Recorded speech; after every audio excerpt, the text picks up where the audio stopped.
Prosecutor request ಮೇಲೆಗೆ ಅದನ್ನು ಹೊರಡಿಸಿದ್ದಾರೆ. ಹೀಗಾಗಿ ಸರ್ಕಾರದ್ದೇ ಪಾತ್ರ ಇದೆ. ಸರ್ಕಾರ ದ್ವೇಷದ ರಾಜಕಾರಣ ಮಾಡ್ತಾಯಿದೆ. ಇದರಿಂದ ಭಾರತೀಯ ಜನತಾ ಪಾರ್ಟಿ ಮತ್ತು ಯಡಿಯೂರಪ್ಪನವ್ರನ್ನ ತುಳಿಬೋದು ಅಂತ ನೀವು ಭಾವಿಸಿದ್ರೆ ನಾವು ಪುನಃ ಪುಟದ ಹೇಳ್ತೀವಿ. ನಿಮಗೆ ಜನ ಮೊನ್ನೆ ಪಾಠ ಕಲಿಸಿದ್ದಾರೆ.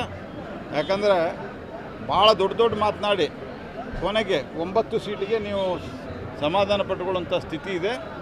ಹಾಗಾಗಿ ಜನ ನಿಮ್ಮ ಎಲ್ಲ ರೀತಿಯಿಂದ ತಿರಸ್ಕಾರ ಮಾಡಿದ್ದಾರೆ. ಇದರ ಜೊತೆಗೆ ಭ್ರಷ್ಟಾಚಾರ ತಾಂಡವವಾಡ್ತಾ ಇದೆ. 187 ಕೋಟಿ ರೂಪಾಯಿಯನ್ನು ಟ್ರಾನ್ಸ್ಫರ್ ಮಾಡಿಕೊಂಡಿದ್ದಾರೆ. ಅದರಲ್ಲಿ ಸಿದ್ದರಾಮಯ್ಯನವ್ರದ್ದೇ ಕೈ ಇರೋದ್ರಿಂದ ಆ ಭಯಕ್ಕೆ ಇವತ್ತು ಯಡಿಯೂರಪ್ಪನವರು ಟಾರ್ಗೆಟ್ ಮಾಡ್ತಾರೆ. ಕಾಂಗ್ರೆಸ್ದವ್ರು ಮೊದಲು ತಮ್ಮ ಗೊಂದಲ ಬಗೆಹರಿಸಿಕೊಳ್ಳಿ. ಕೆಲವ್ರು ಹೇಳ್ತಾರೆ ನಾವು ನಿಲ್ಲಿಸ್ಲಿಕ್ಕೆ ಸರ್ಕಾರಕ್ಕೆ ಆಗ್ರಹ ಮಾಡ್ತೀವಿ ಅಂತ.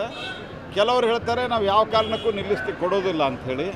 ಅಂದರೆ ಮುಖ್ಯಮಂತ್ರಿಗಳು ಕಾಂಗ್ರೆಸ್ನ ಒಂದು ಆಂತರಿಕ ಬೇಗುದಿ ಭಾಳ ಜಾಸ್ತಿ ಆಗಿದೆ.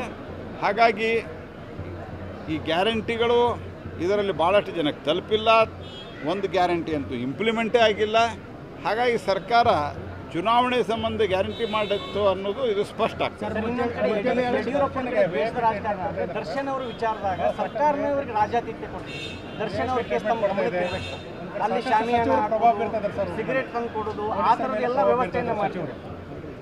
ನೋಡಿ, ಇದು ಯಾವ ಕಾರಣಕ್ಕೂ ಯಾವ ಪ್ರಭಾವಕ್ಕೂ ಒಳಗಾಗಲಾರದೆ ಅತ್ಯಂತ ಕಟ್ಟುನಿಟ್ಟಿನ ತನಿಖೆ ಆಗಬೇಕು ಮತ್ತು ಅಪರಾಧಿಗಳಿಗೆ ಶಿಕ್ಷೆ ಆಗಬೇಕು. ಇದ್ರ ಬಗ್ಗೆ ಯಾವುದೇ ರೀತಿಯಾದಂಥ ಅನುಮಾನ ಇಲ್ಲ. ಆದರೆ ಕೆಲವು ಸಚಿವರು ಮತ್ತು ಕಾಂಗ್ರೆಸ್ ಪಾರ್ಟಿಯ MLAಗಳು ನಡ್ಕೊಳ್ತಾರಂಥ ರೀತಿ ನೋಡಿದರೆ ಹಸ್ತಕ್ಷೇಪವನ್ನು ಮಾಡಿ ತನಿಖೆಗಿಂತ ಮೊದಲೇ ಮತ್ತು ವಿಚಾರಣೆಗಿಂತ ಮೊದಲೇ ಅವರಿಗೆ ಒಂದು ರೀತಿಯಲ್ಲಿ ಫ್ರೀ ಹ್ಯಾಂಡ್ ಅವರನ್ನು ಫ್ರೀ ಮಾಡಬೇಕು, ಅವರನ್ನು ಮುಕ್ತಗೊಳಿಸಬೇಕು ಅನ್ನುವಂಥ ಸಂಚು ನಡೀತಾ ಇದೆ ಅಂತ ಅನ್ನಿಸ್ತಾ ಇದೆ. ಇದು ಸರಿಯಲ್ಲ. ವಿಚಾರಣೆ ಆಗಬೇಕು ಮತ್ತು ಅದಕ್ಕೆ ಸರಿಯಾದಂಥ ತನಿಖೆ ಆಗಬೇಕು. ಇಲ್ಲಿವರೆಗೆ ಪೊಲೀಸರ ತನಿಖೆಯನ್ನು ಉನ್ನತ ಮಟ್ಟದ ಅಧಿಕಾರಿಗಳು ಸರಿಯಾಗಿ ಮಾಡಿದ್ದಾರೆ ಅಂತ ನನಗೆ ಮಾಹಿತಿ ಇದೆ. ಅದಕ್ಕೆ ನಾನು ಪೊಲೀಸರಿಗೆ ಆಗ್ರಹ ಮಾಡ್ತೀನಿ, ಯಾರ ಮಾತು ಕೇಳಬೇಡ್ರಿ ನೀವು. ನಾಳೆ ಹೈಕೋರ್ಟು ಮತ್ತೊಂದು ಕಡೆ ಹೋದಾಗ ನಾಳೆ ನೀವು ಉತ್ತರ ಕೊಡಬೇಕಾಗ್ತದೆ. ಯಾರು ಅವ್ರನ್ನ ಫ್ರೀ ಮಾಡಿದ್ರು, ಅವ್ರಿಗೆ ವಿಶೇಷವಾದಂಥ ಸೌಲಭ್ಯವನ್ನು ಕೊಡಿಸಿದ್ರು, ಅವ್ರು ಯಾರೂ ಉತ್ತರವನ್ನು ಕೊಡೋದಿಲ್ಲ. ಪೊಲೀಸ್ ಅಧಿಕಾರಿಗಳು ಉತ್ತರವನ್ನು ಕೊಡಬೇಕಾಗ್ತದೆ. ಅದಕ್ಕೆ ನಾನು ವಿಶೇಷವಾಗಿ ಬೆಂಗಳೂರು ಪೊಲೀಸ್ ಕಮಿಷನರನ್ನು ಅತ್ಯಂತ ಸ್ಪಷ್ಟವಾಗಿ ನಾನು ಆಗ್ರಹಿಸ್ತೀನಿ. ಯಾವುದೇ ಕಾರಣಕ್ಕೂ ಅವರು ಇದು ಸ್ಪಷ್ಟ ಇದೆ, ಈ ಕೇಸ್ನಲ್ಲಿ ಅನ್ಯಾಯ ಆ ರೇಣುಕಾಸ್ವಾಮಿ ಅನ್ನುವಂಥ ಒಬ್ಬ ಬಡವನಿಗೆ ಅನ್ಯಾಯ ಆಗಿದೆ. ಆತ ಸತ್ತೋಗಿದ್ದಾನೆ, ಅವನ ಮರ್ಡರ್ ಮಾಡಿದ್ದಾರೆ. ಹಾಗಾಗಿ ಅವನನ್ನು ಮರ್ಡರ್ ಮಾಡಿದವರನ್ನು ಸಂಪೂರ್ಣವಾಗಿ ತನಿಖೆಗೊಳಪಡಿಸಿ ಖಂಡಿತವಾಗಿಯೂ ಅತ್ಯಂತ ಕಟ್ಟುನಿಟ್ಟಾದ ಅತ್ಯುಗ್ರವಾದಂಥ ಶಿಕ್ಷೆಯನ್ನು ಕೊಡಬೇಕು. ಕಾನೂನಿನ ಮುಂದೆ ಎಲ್ಲರೂ ಸಮಾನರು ಅನ್ನುವಂಥದ್ದು ಕರ್ನಾಟಕದಲ್ಲಿ ಸಿದ್ಧಗೊಳ್ಳಬೇಕು.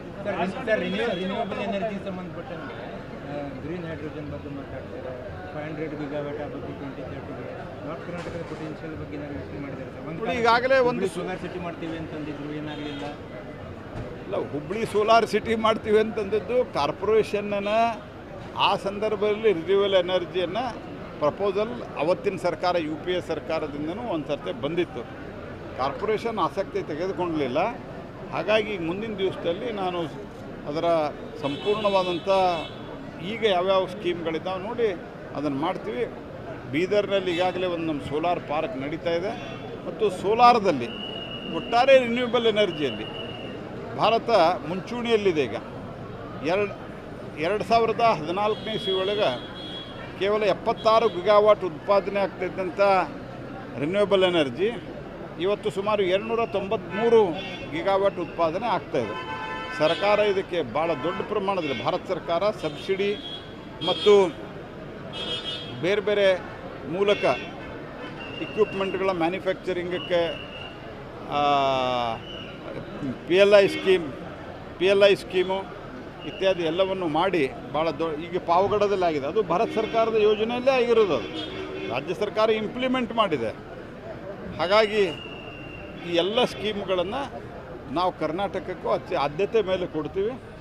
ಮತ್ತು ಕರ್ನಾಟಕದ ರಾಜ್ಯದ ಇದಕ್ಕೆ ಸಂಬಂಧಿಸಿದ ಸಚಿವರು ನನಗೆ ಫೋನ್ ಮಾಡಿದರು, ನಮಗೆ ಇದರಲ್ಲಿ ಭಾಳಷ್ಟು ಸ್ಕೋಪ್ ಇದೆ, ನಾವು ಪ್ರಾಜೆಕ್ಟ್ ತೊಗೊಂಬರ್ತೀವಿ ಅಂತ. ನಾವು ಖಂಡಿತವಾಗಿಯೂ ನೀವು ಬರ್ರಿ, ನಾವು ನಿಮ್ಮ ಜೊತೆಗೆ ಇರ್ತೀವಿ. ಭಾರತ ಸರ್ಕಾರ 22ರಿಂದ ಅಧಿವೇಶನ ಸ್ಟಾರ್ಟ್ ಆಗ್ತೈತಿ. ಮಹದಾಯಿ ಬಗ್ಗೆ ಏನಾದರೂ ಅಡೆತಡೆ ಬಗೆಹರಿಸಕ್ಕೆ ನೋಡ್ತಿದ್ದಾರೆ? ನೋಡ್ರಿ, 22ರದ್ದು ಅಧಿವೇಶನ ಇರೋದು ಯಾವ 22ಕ್ಕೆ? ಇದೆ ಜುಲೈ 20. ಯಾವ ಅಧಿವೇಶನ? ನಿಮ್ಮದೇ ಲೋಕಸಭಾ ನಮ್ದು 24ಕ್ಕೆ ಅಧಿವೇಶನ ಇದೆ. 24ಕ್ಕೆ ಅಧಿವೇಶನ ಇದೆ. ಅಧಿವೇಶನಕ್ಕೂ ಅದಕ್ಕೂ ಏನು ಸಂಬಂಧ ಇಲ್ಲ. ಮಹದಾಯಿ ಅಧಿವೇಶನಕ್ಕೂ ಅದಕ್ಕೂ ಯಾವ ಸಂಬಂಧನೂ ಇಲ್ಲ. ಮತ್ತು ಅಧಿವೇಶನ ಇರೋದು ಮೊದಲನೇದಾಗಿ ಓತ್ ಟೇಕಿಂಗಕ್ಕೆ, ಎರಡನೇದಾಗಿ ಪ್ರೆಸಿಡೆಂಟ್ ರಾಷ್ಟ್ರಪತಿಗಳ ಭಾಷಣಕ್ಕೆ ಇದೆ. ಉಳಿದಂತೆ ಅದಕ್ಕೆ ಬೇಕಾದಂಥ ಏನು ಪ್ರಯತ್ನ ಇದೆ ಈಗಾಗಲೇ ಜಾರಿಯಲ್ಲಿದೆ. ಪ್ರಯತ್ನವನ್ನು ಮುಂದುವರಿಸ್ತೀವಿ. ಕಂಪೇರ್ ಮಾಡಿದರೆ ಈಗ ಲೈಟ್ ವೇಟ್ ಅಂತ ಹೇಳ್ತಾರೆ ಡಿಮೋಷನ್. ನೋಡಿ, ಯಾವ ಮೊದಲೇದ್ದು ಯಾವ ಪೋರ್ಟ್ಫೋಲಿಯೋಲು ಲೈಟ್ ವೇಟು ಅಲ್ಲ, ಹೆವಿ ವೇಟು ಅಲ್ಲ. ಮೊದಲನೇದಾಗಿ ಈ ಪೋರ್ಟ್ಫೋಲಿಯೋ ಏನಿದೆ ಇದು ಜನರಿಗೆ ನೇರವಾಗಿ ಸುಮಾರು ನನಗೆ ಗೊತ್ತಿರೋ ಮಟ್ಟಿಗೆ ಡಿಫೆನ್ಸ್ ನಂತರ ಅತಿ ಹೆಚ್ಚು ಬಜೆಟ್ ಇರುವಂಥ ಪೋರ್ಟ್ಫೋಲಿಯೋ ಇದು. ಮತ್ತು ನೇರವಾಗಿ ನಾವು ಜನರ ಜೊತೆಗೆ ಸಂಪರ್ಕದಲ್ಲಿ ಇರುವಂಥದ್ದು, ಜನರಿಗೆ ಆಹಾರ ಭದ್ರತೆಯನ್ನು ಒದಗಿಸುವಂಥ ಖಾತೆ ಇದು. ಹಾಗಾಗಿ ಮೊದಲು ಇದನ್ನು ನಮ್ಮ ಸರ್ಕಾರದಲ್ಲಿ ರಾಮವಿಲಾಸ್ ಪಾಸ್ವಾನ್ ಅವರು ನಿರ್ವಹಿಸ್ತಾ ಇದ್ದರು. ಅನಂತರ ಪಿಯೂಷ್ ಗೋಯಲ್ ಅವರು ನಿರ್ವಹಿಸ್ತಾ ಇದ್ದರು. ಈಗ ನಾನು ನಿರ್ವಹಿಸ್ತಾ ಇದ್ದೇನೆ. ಅದರ ಜೊತೆಗೆ renewal energy is the future for the energy. ಹಾಗಾಗಿ ಆ ರೀತಿ ಯಾವುದೇ ರೀತಿಯಂಥ ಥಿಂಕ್ ಮಾಡುವಂಥ ಪ್ರಶ್ನೆನೆಲ್ಲ, ಆ ರೀತಿಯ ಥಿಂಕಿಂಗೂ ಸರಿಯಲ್ಲ. Okay sir.